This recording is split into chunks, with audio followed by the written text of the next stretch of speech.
आज चाहिँ मैले आफ्नै बारीमा फलेको अर्ग्यानिक घिरौँला टक्क लाएर पकाउन लागेको छु साथी हो। हेर्नुस् त कस्तो राम्रोसँग फलेको छ घिरौँला। यसलाई ताछेर मजाले पकाउनु पर्छ, मिठो हुन्छ कि। अर्ग्यानिक भनेको अर्ग्यानिकै हो के हैन त साथीहरु। अर्ग्यानिक गर्मी धेरै छ।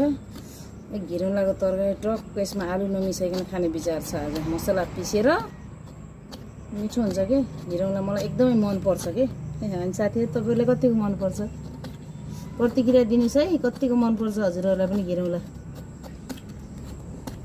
फर्सीको मुन्टा खाँदा खाँदा मिच्छ्यो के, त्यही भएर अब घिरौँला खाम भन्ने सोच हो। फल्न पनि मजाले फलेको रहेछ के। आज यसो खोज्न गएको झालमा भेटाइयो साथीहरु।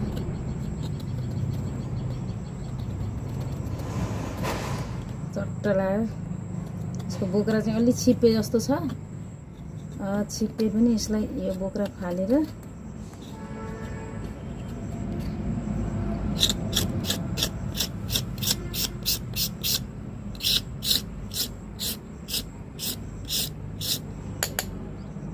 खानुपर्छ, मिठो लाग्छ साथीहरु।